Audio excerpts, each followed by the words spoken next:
Hello, Christina. I'm Aiden, and I'm going to be going over if gambling-based cosmetics should be regulated by the government. So the issue is gambling-based cosmetics. Can they be regulated by the government? The example I'm going with is a company named Steam, or Valve as their long-term name. Recently, they were sued by the Office of the New York Attorney General. The argument was that certain games on Steam, like specifically Counter-Strike 2, that was their main point that they used, allow for things like illegal gambling, where real money can be spent on rewards. The reason Steam was sued for illegal gambling was due to the fact that technically it was exposing children to early gambling, encouraging a sort of early sat gambling. As you know, children are fairly impressionable, and it's a huge issue. So gambling is known as highly addictive, excuse me. And the only thing that CS2 had in place to prevent children from gambling was the maturity label of M, normal, and a check mark saying that you're above the age of 18. In response to the lawsuit and in defense of it, was that the cosmetics were merely that, cosmetics. They provided no gameplay advantage. They also compared it to other things like real life collectibles, like baseball cards. These cosmetics serve to just look good. They don't do anything to change the game whatsoever. It's also worth noting that with real gambling, slot machines, casinos, the user does not always win something. With these CS crates, you do always win something. Some things may be of higher value, while others not so much. It's also worth noting that a good chunk of the value of the cosmetic completely depends on the value that the community places on it.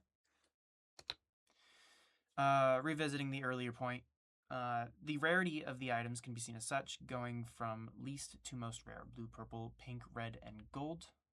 Rarities are as listed. These are the rarities given by CS2, but the value can also be argued that it is determined by the community. Steam has what's called a community market, where users sell what they get for real money. Value is usually determined by the wear of the cosmetics, which is another rarity aspect of it. Being that there are a couple different points you could argue in Steam's case, I'll start with simplest. Steam has had this crate system in place for 19 years. This brings another good point to this. Why did it take so long for the government to actually notice of Steam's illegal gambling operation? And since it took so long, why are they just now, going with the reasoning being for child safety?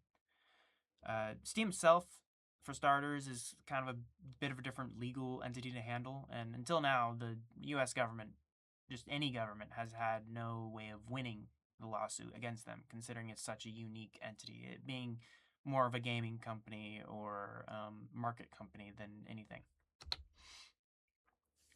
With this lawsuit, the delayed government response, the reasoning being child safety, the governmental entity having known about the crate system since the 2000s, which is around when it was created, the exploitative legal loophole that Steam has used, as well as the false equivalents to the other gambling methods, like collector's cards. The first ethical theory I'm going over is utilitarianism. In this case, you have two audiences, where if one is kept happy, the other is not. These two are the general community that has been using the crate system legally, as well as the general people of the crate community, crate opening community, people who enjoy that system. They do have a community based off of it. The other audience are being the people for child safety, like the government, and in some cases the general public. Obviously, both parties cannot be happy, and what could be considered is how can the overall happiness and enjoyment of one party compared to the other. Keep in mind that there is a lot of money, effort, and resources put into the crate market since it's been around for such a long time.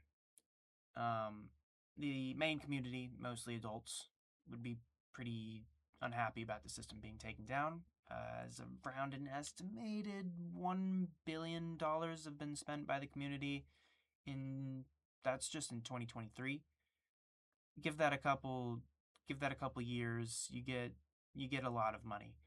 If the lawsuit goes through and the government gets what they ask for, all funds going back to the users, all items returned, then Steam can expect to give back 19 years worth of money all at once. And remember, 1 year, which is around their average, was $1 billion. So it's pretty highly improbable that they're going to be able to do that. The second ethical theory is whether or not Steam had a duty to not operate an illegal gambling operation. In other words, rights-based ethics or universal moral principles. The rights violated are the right to property against exploitation, right to be free from manipulation, using an ends to a means, and the right to autonomy.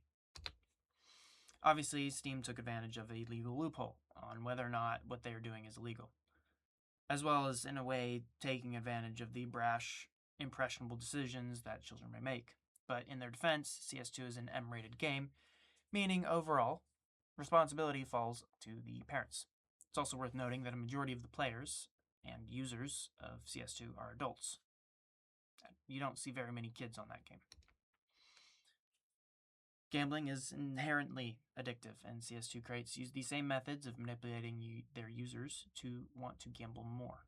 The same code is used, as well as that same dopamine hit when winning or anticipation of winning. Due to the delay of the lawsuit, it's pretty strongly suggested that the government is using the reasoning as child safety as a means to winning the lawsuit instead of the lawsuit actually being about child harm. It's more about the strategic asset that it provides. Steam also argues that adults can choose to gamble or not to gamble, so to take away that right to gamble would be a violation, though this does not necessarily apply when the user is a child, as a child cannot consent to these types of things. This more so fits with the overall happiness of either group, pretty closely related to utilitarianism. I think, personally, that Steam did do something wrong. They found a legal loophole, but I do not believe that the government should be able to take action because of it. Being that there was such a massive delay between the actual creation of the crate system and the action to take down that crate system, and the fact that they're using child safety as their reasoning, which I don't believe. This is more so kind of a trend that has been going around with smaller rights-based companies trying to take down larger companies. And usually the reasoning is being child safety. There's a couple other ones. I'm not going to get into that in this one. I also think that the crate market itself is a well built up market community, and to take it all down would be a not good idea, as a lot of parties, except the government, of course, would lose money and or well earned items because of it. I say well earned, but it's gambling, so I don't really want to say well earned. I also think that the government's demands are way too great. Them demanding all of the items and money being returned, I don't think that's reasonable considering the amount of money and the amount of items. I would also like to point out the overall moral compass of Steam as a whole. Steam has been one of the best and by far most fair-minded gaming companies out there.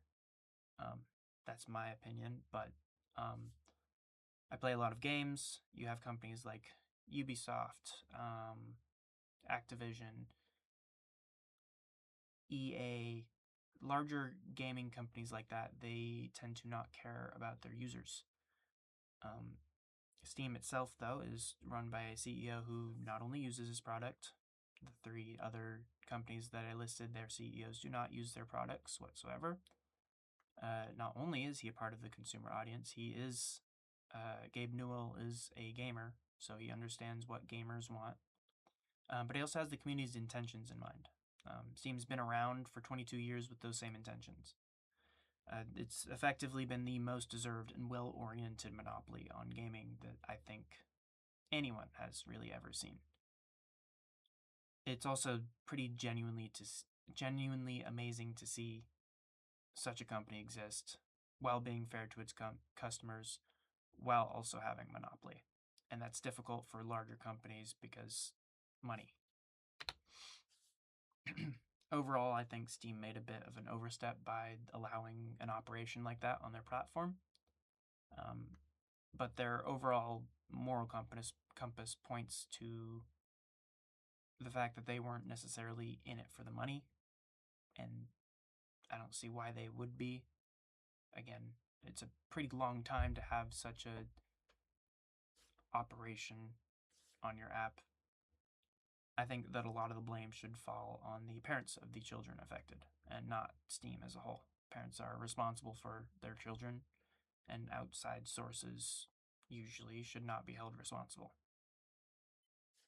But that is my presentation.